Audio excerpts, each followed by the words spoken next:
Welcome to SS TV5 ప్రేక్షకులకు నమస్కారం. అభివృద్ధిని మరిచి అసమర్థత పాలనను తూప్రాన్ మున్సిపాలిటీ కొనసాగిస్తుందని మాజీ చైర్మన్ బొంది రవీందర్ గౌడ్ ఆరోపించారు. సోమవారం మెదక్ జిల్లా తూప్రాన్ మున్సిపల్లో జరిగే సమావేశానికి హాజరయ్యేందుకు వస్తుండగా సీసీ ఫుటేజ్లో మా రాకను చూసి సమావేశ మందిరం నుండి పారిపోయారని రవీందర్ గౌడ్తో పాటు కౌన్సిలర్లు తెలిపారు. ఈ సమావేశానికి హాజరయ్యేందుకు వస్తే హాజరు కాకుండా చూడడం ప్రజాస్వామ్యానికి విరుద్ధంగా తూప్రాన్ మున్సిపాలిటీ పాలకవర్గం వ్యవహరిస్తుందని రవీందర్ గౌడ్ మండిపడ్డారు. ఈ సందర్భంగా ఆయన మాట్లాడుతూ తూప్రాన్ పట్టణంలో దుకాణాలకు అధిక ట్యాక్సీలు వేయించింది మీరేనని, కొన్ని విద్యాసంస్థలకు ఫ్యాక్టరీలకు ట్యాక్సీల రూపంలో 50 లక్షలు కోటి రూపాయలు వేస్తూ వారితో బేరసారాలకు దిగడం కాంగ్రెస్ పాలనలో దుర్మార్గ పనులకు పాల్పడుతున్నారన్నారు. ఇప్పటికే కాంగ్రెస్ ప్రభుత్వంపై ప్రజలు విసిగిపోయారని, కాంగ్రెస్ పతనం ఖాయమని, రానున్నది కేసీఆర్ పాలనని రవీందర్ గౌడ్ అన్నారు. ఈ వలసవాదులు మరి ఈ యొక్క కౌన్సిల్ ఎప్పుడో కలుషితం అయిపోయింది.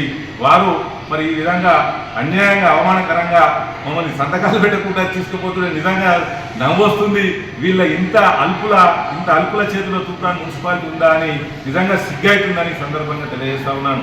ఎందుకంటే అనేకమైనటువంటి అక్రమాలు అడ్డగోలుగా ఇంటి పనులు పెంచి మరి ఒక దొంగ పేపర్లను మరి మొన్న తగ్గిస్తామని చెప్పి నిన్న మాత్రం మళ్ళీ ఒక ఈనాడు విలేకరి ఈనాడు ఆర్టికల్ రాశాడు తమ్ముడు. మరి దాంట్లో తూప్రాన్ ఆదాయం ఇంటి పనులు పెంచడమని స్వయంగా కమిషనర్ గారు ఒప్పుకున్నారు. మీరు పెంచినట్ట తగ్గించినట్ట ఏ దానికి ప్రజలకు చెప్పాల్సిన అవసరం ఉన్నది. నేను ప్రజలను ఒకటే కోరుతా ఉన్నా, వీళ్ళ అవినీతిని ప్రశ్నించడం కోసం ఆ రోజు ఏమన్నా సమావేశ మందిరం కావాలన్నా, సమావేశ మందిరానికి 5-10 నిమిషాలు సమయం ఉండదు. సమయం స్టార్టింగ్ టైం ఉంటుంది కానీ ఎండింగ్ టైం అనేది అక్కడ అసలే ఉండదు. కాబట్టి మరి వల్ల మేము వస్తే మరి పారిపోయింది, దీనికి ఏ అర్థమైందో కూడా అర్థం కాని పరిస్థితి. క్వశ్చన్లకు జవాబు చెప్పలేని ఈ పిరికి పందల చేతిలో, ఈ అసమర్థుల చేతిలో తూప్రాన్ మున్సిపాలిటీ నలిగిపోతా ఉన్నది. తూప్రాన్ మున్సిపాలిటీ కుక్కలు చింపిన విస్తరలాగా తయారైంది. వాళ్ళ తూప్రాన్ మున్సిపాలిటీ పారిపోయిన విధానం చూస్తూ ఉంటే సిగ్గు. తూప్రాన్ ప్రజలకే ఇవాళ అవమానకరం, సిగ్గుపడాల్సినటువంటి రోజు ఇది ఒక దుర్దినమని ఈ సందర్భంగా ప్రజలందరూ కూడా తెలియజేస్తా ఉన్నాను. ఇలాంటి అసమర్థులు అడ్డగోలుగా అన్ని ట్యాక్సులు పెంచి అభివృద్ధి మాత్రం శూన్యం, మొత్తం కంప్లీట్గా అభివృద్ధిని మర్చిపోయి వచ్చినట్టు డ్రా చేసుకుంటూ ఇవాళ కనీసం జీతాలకు కూడా డబ్బులు లేని పరిస్థితి తూప్రాన్ మున్సిపాలిటీని తయారు చేసి మరి అడ్డగోలు అంశాలు వాళ్ళు ఇష్టం వచ్చినట్టు పెట్టుకొని ఇటు వచ్చి అటు పోయి కనీసం అక్కడ ఉంది లైట్ వెలుగుతుంది, ఆ లైట్ కూడా బంద్ అయిన తొందరగా అక్కడ చూడండి దయచేసి. కనీసం లైట్ అలాగే వెలుగుతుంది. అది అంత తొందరగా మాకు అందరం కూడా ఇక్కడనే డోర్లోనే కలిసాం. మేము హాల్లోనే ఉన్నాం. హాల్లోకి వస్తున్న క్రమంలో వాళ్ళు పోయి ఇక్కడ అన్ని సీసీ కెమెరాలు ఉన్నాయి, సీసీ ఫుటేజ్లు ఉన్నాయి. సమయం చూసుకోండి దయచేసి. ఇలాంటి పద్ధతి ఇది ప్రజలను అవమానపరచడం తప్ప మరి ఎవరిని కాదు. వచ్చే ఇంకో నెల అయితే అందరేమో మరి మాజీలం అవుతాం, మళ్ళీ ప్రజలు ఓట్లేస్తేనే మళ్ళీ ఇక్కడికి వస్తాం తప్పితే ఇంతటి దుర్మార్గమైనటువంటి చర్యలు పాల్పడ్డ వీరిని మరి ప్రజలు ఒకసారి గమనించాలని సందర్భంగా తెలియజేస్తూ, మీడియా కూడా దయచేసి వాస్తవాలను తెలియజేయండి. అడ్డగోలుగా 10 రెట్లు 20 రెట్లు 50 రెట్లు ఇవాళ పెంచి మరి ఒక్కొక్కరికి అయితే 100 రెట్లు పెంచి వేరే స్థానాలకు మరి వాళ్ళు పాల్పడుతూ ఒక్కొక్కరికి 50 లక్షల కోటి రూపాయలు పెంచి కొన్ని ఉన్నత విద్యా సంస్థలకు, కొన్ని ఇండస్ట్రీలకు అడ్డగోలుగా ట్యాక్సులు పెంచి వాటితో బేరసారాలు ఆడుకొని డబ్బులు తీసుకొని కాంగ్రెస్ నాయకుల వ్యాపార సముదాయాలకు ఒక తీరు ట్యాక్సులు వేస్తూ ఉన్నారు, కాంగ్రెస్ నాయకుల ఇళ్లకు ఒక తీరు ట్యాక్సులు వేస్తూ ఉన్నారు, ప్రతిపక్ష నాయకులకు టీఆర్ఎస్ నాయకులకు అడ్డగోలుగా పెంచి మరి ట్యాక్సుల విధానం కూడా ఇవాళ సహేతుకంగా లేదు, పద్ధతి ప్రకారం లేదని ఈ సందర్భంగా ప్రజలందరూ కూడా తెలియజేస్తూ, ఇలాంటి వ్యక్తులను మరి పరిపాలించే హక్కు లేదు. తప్పకుండా రాబోయే రోజుల్లో ఈ కాంగ్రెస్ పరిపాలిత ఈ వ్యక్తులను ఈ పార్టీలు మారి సిగ్గు లేకుండా మరి టీఆర్ఎస్లో గెలిచి రాజీనామా చేయకుండా కాంగ్రెస్లో పోయి కాంగ్రెస్ సంకనాకుతూ ఇవాళ రాజకీయ జన్మనిచ్చిన పార్టీనే మరి అవమానపరిచే విధంగా మరి ఈ విధంగా వెళ్తున్నటువంటి వ్యక్తులను ఖచ్చితంగా ప్రజా కోర్టులో రేపు వచ్చే రోజుల్లో ప్రజలు శిక్షిస్తారని సందర్భంగా తెలియజేస్తూ, మాకు రాజ్యాంగబద్ధంగా కలిగి వచ్చినటువంటి హక్కును ఇవాళ మమ్మల్ని హాల్లోనే పెట్టి మరి దొంగలాగా పారిపోయిన వీళ్లను ప్రజలు కానీ, ప్రజాస్వామ్యం కానీ, మీడియా సోదరులు కానీ అందరూ కూడా ఒకసారి గమనించాలి.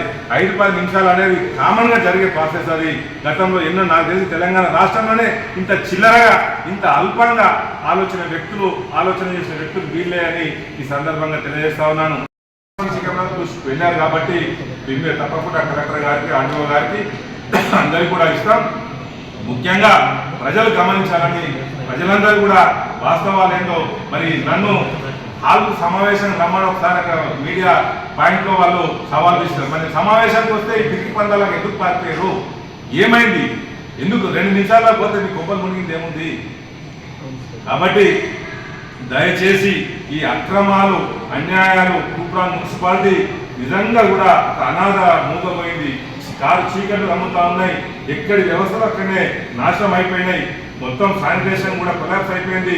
ఎక్కడ పడితే అక్కడ చెట్లు పెట్టడం మర్చిపోయి నరికేస్తున్న చెట్లను కూడా ఆపే పనిలో ఇక్కడ లేరు. మరి ఎవరికి దొరికినంత వాడు దోచుకున్నామంటే మరి వీళ్ళు మునిగిపోయారు తప్ప దీని అంతటి కూడా కారణం మరి గౌరవ ఈ కౌన్సిల్ను మరి నర్సారెడ్డి గారు, ఇవాళ కాన్స్టిట్యూన్స్ ఇన్ఛార్జ్ గారు, మరి మీరు కూడా మీకు తెలియకుండా ఏం జరుగుతలేదు, తప్పకుండా మీకు తెలిసే ఇదంతా జరుగుతుందని మా యొక్క నమ్మకం. ఇది కరెక్ట్ కాదు. ప్రజాస్వామ్యంలో ఈ రోజు చీకటి రోజు ఒక 5 కౌన్సిల్ సభ్యులను సభలోనే ఉండగా మరి చైర్మన్ కానీ చైర్మన్ అని చెప్పబడే వ్యక్తి కానీ మరి కమిషనర్ కానీ మరి పారిపోవడం ఇది ఎంత సిగ్గుచేటు ఒకసారి గమనించాలని గౌరవ గజ్వేల్ కాన్స్టిట్యూన్స్ ఇన్ఛార్జ్ గారికి నేను కోరుతా ఉన్నాను. విధానం ఎక్కడ కూడా జరగలేదు, జరగదని కూడా నేను అనుకుంటున్నాం. ఇక్కడ తెలంగాణ రాష్ట్ర చరిత్రలోనే ఇలాంటి సంఘటన దాదాపు జరిగి ఉండదు. ఇది కేవలం తూప్రాన్లో జరిగింది. ఎందుకంటే రేపు మాపు మరి జడ్జిమెంట్ కూడా వచ్చే అవకాశం ఉంది హైకోర్టులో. ఎందుకంటే వీళ్ళు ఎక్స్ ఆఫీషియో ఒక దొంగ ఓటుతోని ఆ చైర్మన్ స్థానాన్ని కైవసం చేసుకున్నారు కానీ కాబట్టి దాని ఆర్డర్ కూడా రాబోతుంది. చరిత్రలో నుండే కోర్టు కేసు ఇట్లా హైకోర్టు కేసులో మీకు వ్యతిరేకంగా తీర్పు వస్తే, మాకు అనుకూలంగా తీర్పు వస్తే ఈ తూప్రాన్ చరిత్రలో నుండే ఈ యొక్క మోసం చేసిన ఈ చైర్పర్సన్ కుర్చీ చరిత్రలో నుంచి తొలగించబడుతుందని ఈ సందర్భంగా తెలియజేస్తూ ఈ మాత్రం దానికి మిడిసిపడే విధానం ఇది చాలా సిగ్గుచేటు. అభివృద్ధి రాజకీయాలు అంతా కామన్. ఇలా పార్టీ మారింది, కేసీఆర్ వస్తే ఇలా కేసీఆర్ గారు ముఖ్యమంత్రి అయి ఉంటే మీరు పార్టీ మారే వాళ్ళ, మీరు అవకాశవాళ్ళు, గుంట నక్కలు, మరి వాళ్ళ కన్న తల్లి లాంటి పార్టీకి మోసం చేసిపోయినటువంటి మోసగాళ్ళు మరి మీ పరిపాలన కూడా ప్రజలు మోసం చేసే విధంగా, మీరు రాజ్యాంగాన్ని అవమానించే విధంగా ఇవాళ ఈ యొక్క మీ చర్యలు ఉన్నాయని ఈ సందర్భంగా తెలియజేస్తూ మరి దీన్ని నిజంగా చాలా బాధాకరమైన విషయం. ఇటువంటి వాటిని భవిష్యత్తులో కూడా తప్పకుండా తిరిగి మళ్ళీ మా రోజులు వస్తాయి. తప్పకుండా కేసీఆర్ గారి రాజ్యం వస్తుంది, కేసీఆర్ గారి ప్రభుత్వం వస్తుంది. ఇవన్నీ కూడా భవిష్యత్తులో తప్పకుండా వీటన్నిటి కూడా మీరు జవాబులు చెప్పాల్సినటువంటి రోజు తప్పకుండా తిరిగి వస్తుందని ఈ సందర్భంగా తెలియజేస్తూ రాజకీయాల్లో చాలా సంవత్సరాల నుంచి ఉన్నాం, అనుభవం ఉన్నది. తిరిగి పందాల్లాగా పూర్తి అలుపుల చేతిలో మున్సిపాలిటీ ఉన్నది. ఇట్లాంటి అలుపుల చేతిలో మున్సిపాలిటీ పెట్టి మనం అభివృద్ధిని కూడా ఆశించలేమని ఈ సందర్భంగా తెలియజేస్తూ ఏదేమైనప్పటికీ మీడియా సోదరులు కానీ మీరందరూ కానీ తప్పకుండా ఈ యొక్క వాస్తవాన్ని మీరు నిజంగా ప్రజలు బయట ప్రపంచానికి తెలియజేస్తున్న అవసరం ఉందని ఈ సందర్భంగా తెలియజేస్తూ తప్పకుండా ఇక్కడ న్యాయం జరిగే వరకు మా పోరాటం ఆగదని ఈ సందర్భంగా తెలియజేస్తూ ముగిస్తాం.